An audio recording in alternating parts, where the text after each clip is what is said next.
Urgent, Japan enters the war with Russia. The secret plan has been revealed. The Japanese hammer comes down on Moscow. Tokyo and Kyiv are creating a weapon of retribution that will forever change the map of the world. All restrictions have been lifted. A Crimean scenario for the Kurils. Patrushev is in hysterics over Tokyo's revenge.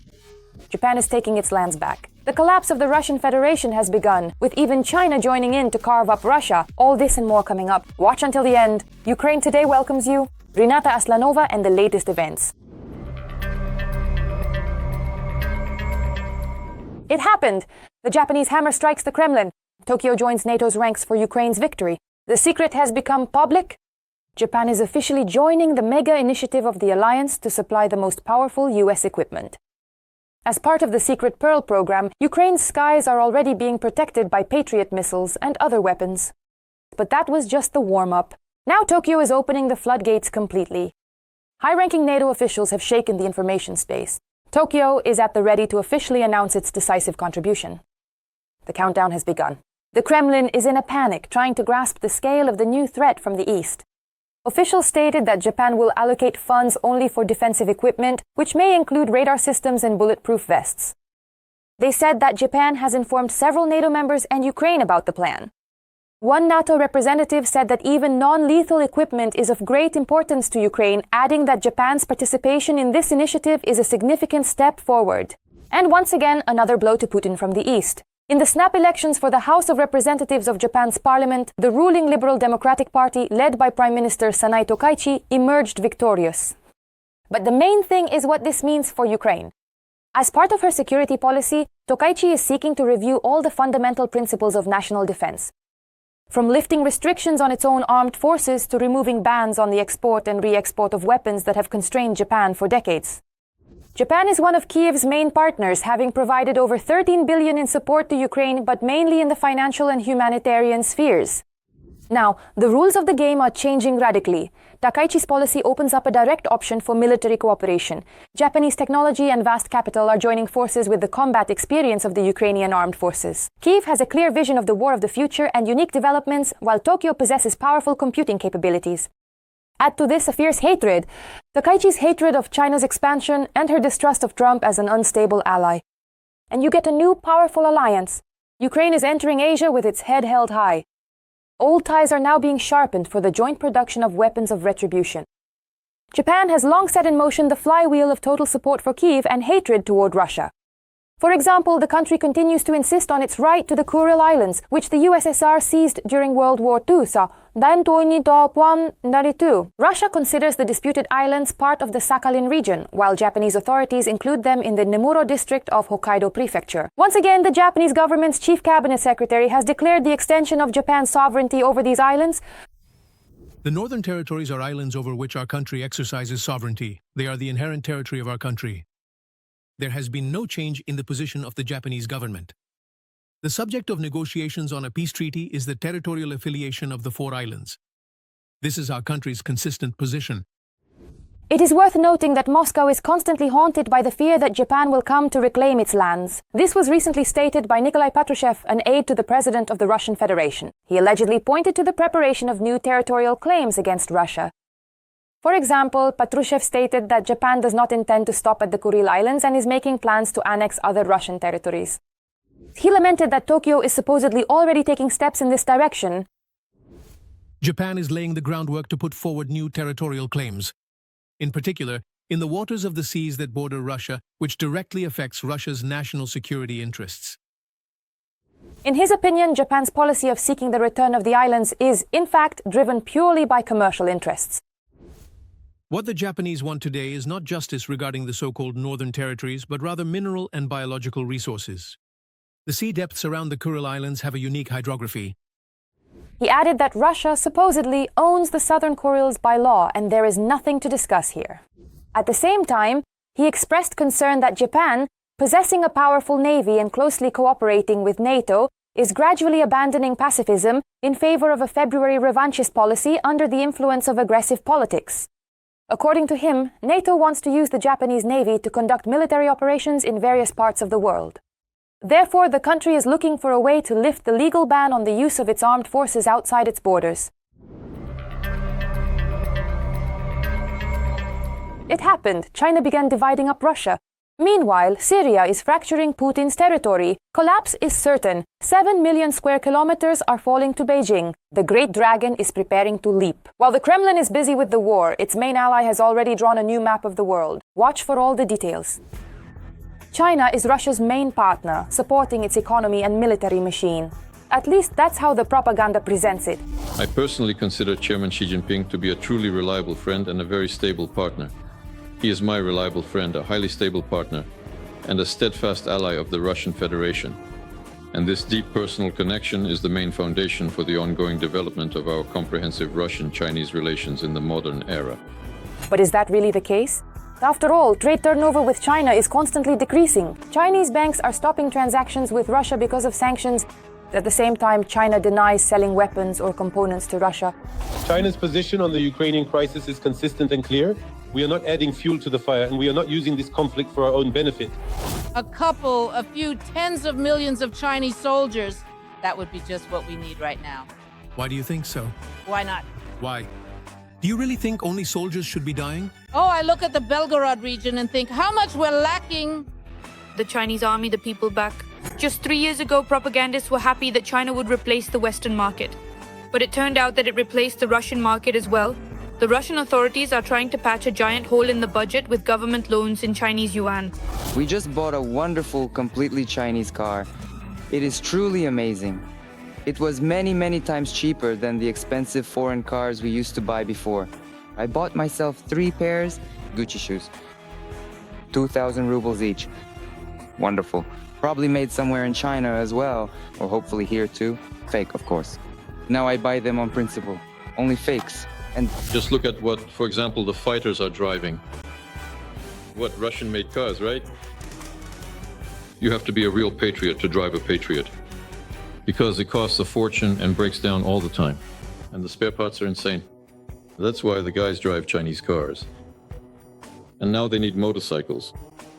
Russian ones? No. Somehow that's how it turns out, right? There aren't any Russian ones at all. That's the point, right? Russian motorcycles simply don't exist. So what is that? Who doesn't know? Even the head of the foreign ministry, Lavrov, had a Freudian slip. He basically called Putin Xi Jinping's donkey. As they say in the East, the guest is the donkey, the host is the master. That's why all the programs, of course, depend on those gracious proposals made by the Chinese president and his team. That they made to our president. And just yesterday, my friend and representative of the PRC treated me to some Peking duck. Honestly, I'll tell you, there were 2 pieces there, and I thought I'd eat just 1 piece. You understand, right? That's it. But I couldn't resist, I ate the second one. You see, it was just too delicious. China has officially approved new geographic maps on which a part of Russian territory, a large one, Ussuri Island, is recognized as Chinese territory. And they're also openly discussing the scenario of annexing Russia's Far East, rich in gold, diamonds, and oil, which the Chinese have already effectively settled. The Chinese dragon is unlikely to stay within its borders, simply because, by the way, it has historical grounds for this. Certain historical claims to a significant part of our Far East. And that's a fact. Of course, at first there was enthusiasm, but gradually it faded, and eventually we all realized that Asina had become a Chinese colony. Well, it's simply a slave-owning enterprise. A slave-owning operation or a prison, call it what you will, where they put overseers in place so that they could keep the workers under control everywhere, because there is still resentment after all. And the workers in Isina even staged a protest called Isina is not China. And they also regularly threaten, saying that you won't be able to get a job anywhere in this city. Here's your black mark. So just sit quietly and keep your mouth shut for your 15 to 30,000.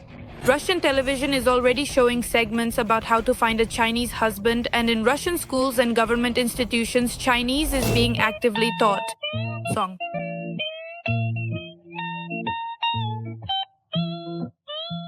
When it comes to learning Chinese, there are those who are truly eager to study the language in depth, and then there are those who remain quite skeptical and often ask, why on earth do we even need to learn Chinese anyway, especially since we are not planning to go anywhere or move to a different country anytime soon?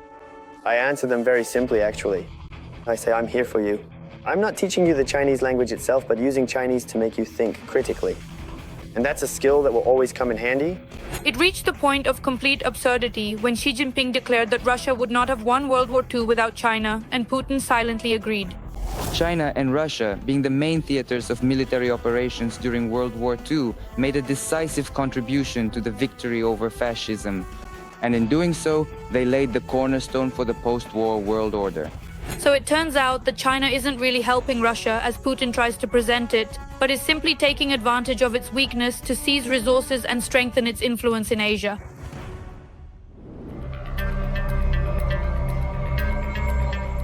The final report for Lukashenko. Meeting with Tikhanovskaya. Zelensky launches a plan to overthrow the dictator. Urgent, Lukashenko's time is up. While Minsk tries to pretend that everything is under control behind the scenes, a political death sentence for the regime has already been signed. Sources report that Lukashenko is living out his last days in the president's chair. Watch for all the details. Ukraine has set its sights on Belarus. For the first time in years of war, Kyiv is not just talking about a democratic Belarus, but is beginning to speak with it directly. On January 25th in Vilnius, President Volodymyr Zelensky held a full-fledged meeting with Sviatlana Tikhanovskaya, head of the United Transitional Cabinet of Belarus, effectively the government in exile. This was a politically calculated move that was meant to be heard. We are with you, those who want Belarus to be democratic, and this is what the regime in Minsk needed to hear. For a long time, contacts with the democratic opposition of Belarus were effectively blocked. In the office of the president of Ukraine, they followed a simple logic not to touch Lukashenko so as not to provoke him into even more active participation in the war against Ukraine. It was believed that maintaining a cautious distance would at least preserve the illusion of Minsk's neutrality. But the illusion fell apart. Belarus has become almost a full-fledged launchpad for the Russian invasion. Its territory is being used to deploy Russian troops and weaponry, and Lukashenko himself is becoming ever more deeply entangled in military and political dependence on the Kremlin. For now, unfortunately, Lukashenko's white Spitz dog has more rights than the people of Belarus. There was a chance in 2020 to change this, and I am sure there will be another chance. But back then, there simply wasn't enough support for the Belarusians. And now we all feel just how much harder, how much more costly it has become. How much more dangerous Belarus's dependence on Moscow has become for all of us. But the Vilnius meeting is not only about reassessing the past, but also about looking to the future. Right now, Lukashenko actually has a real chance to break out of international isolation. In the West, there are increasingly frequent signals about the possible partial lifting of sanctions and Minsk's return to diplomatic formats, all under the guise of peace initiatives and regional stabilization. For Ukraine, such a scenario is dangerous. Legitimizing Lukashenko means preserving a Russian military foothold on the northern borders and an attempt to freeze Belarus in the role of the Kremlin's vassal for years to come. Operators of Russian Shahid drones are acting against Ukraine, including from Belarusian territory. The coordination for strikes is maintained from Belarusian territory. Russia uses Belarus as a testing ground to blackmail Europe and the world. With hazelnuts. The Belarusian industrial sector is actively supporting Russia's ongoing war effort.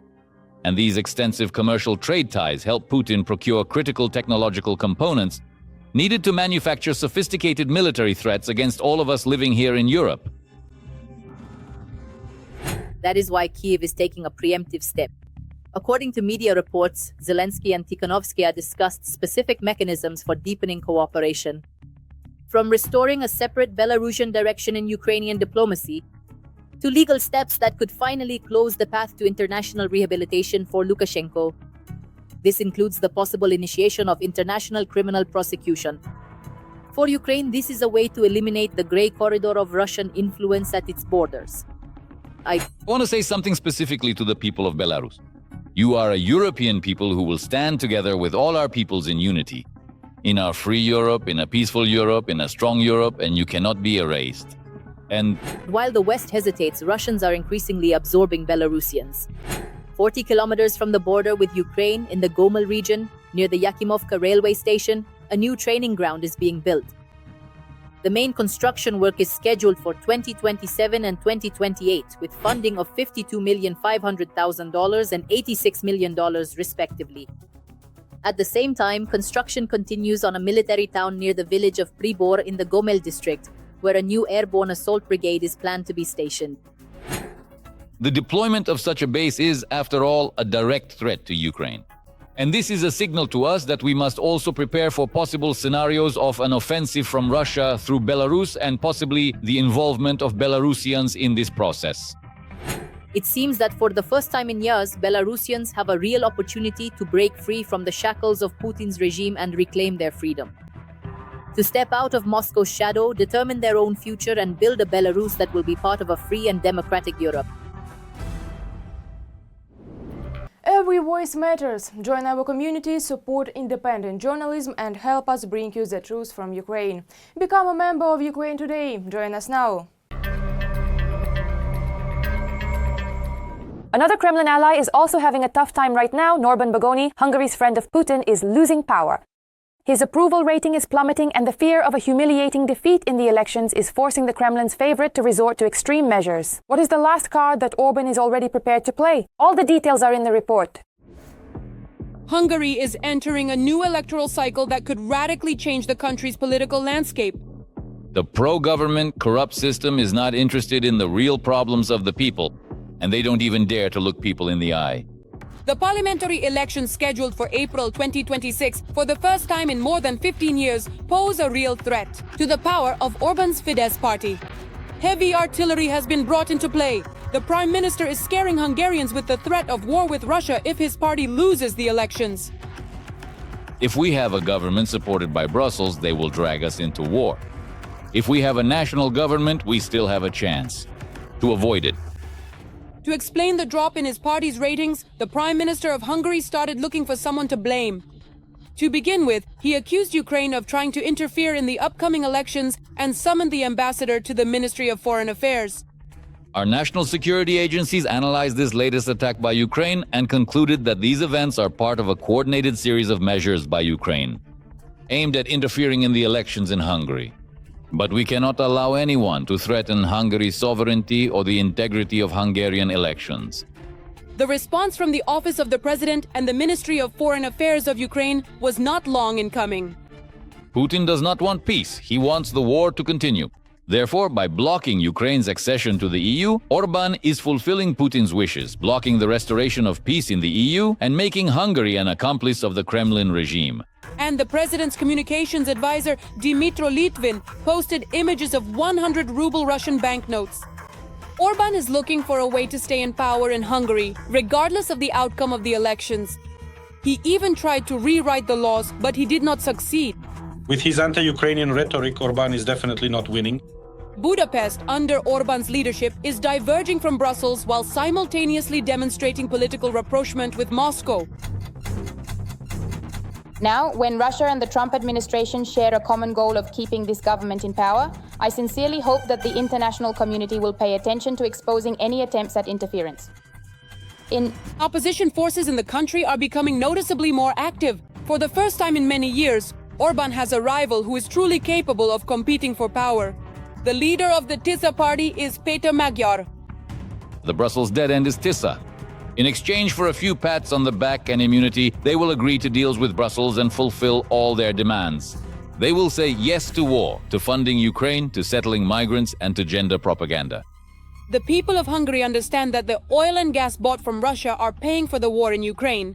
If Russia is truly the aggressor, if Russia is challenging civilization, which is already obvious to everyone, then how can you still cling to its oil, gas, resources because of economic relations? It's not a question of whether you like Russia or not. It's simply a rational flow. If this brings nothing to Hungary, if it only results in losses, because economic ties with Europe are being destroyed, one way or another, energy resources from Russia will be supplied in smaller amounts. The opposition believes that the country must finally rid itself of dependence on Putin. Orbán's media machine and his propaganda methods have essentially blinded society to the moral unacceptability of this friendship. With Vladimir Putin, in my opinion, he managed to influence many Hungarians who, under other circumstances, would never have agreed to such political closeness with Russia. Orbán's popularity is often linked to his control over key media outlets. Putin does the same thing in Russia. Propaganda has taken deep root and significant resources are spent to strengthen it. Running a campaign in such a restricted environment is much more difficult than in a fully democratic system, where there is open space for discussion and media independence is guaranteed. Let us recall that a state of emergency has been in effect in Hungary since 2015. At the moment, it has been extended until spring. The opposition believes this is a blatant abuse of power, aimed at further restricting the powers of parliament and narrowing democratic rights. This means that everyone expects Orban will eventually end his career as prime minister. And there will be another person as prime minister in Hungary. His opponent right now is Péter Magyar. In any case, if there is a change of power, it means that it will be much easier for Ukraine and the European Union to negotiate with Hungary and to address those issues that we need to discuss and resolve with them, or when we need their support so that they back some decision regarding support for Ukraine, funding for Ukraine, or other issues. Orban says he is not afraid of losing the next elections and considers his main opponent. It is not actually the prominent opposition leader Péter Magyar who is the primary focus here, but rather the institutions in Brussels. Nevertheless, the fundamental fact remains clear. It appears highly unlikely that Viktor Orban would be willing to leave his position of power quietly if he were to actually lose a national election for the first time in over 2 decades of political dominance.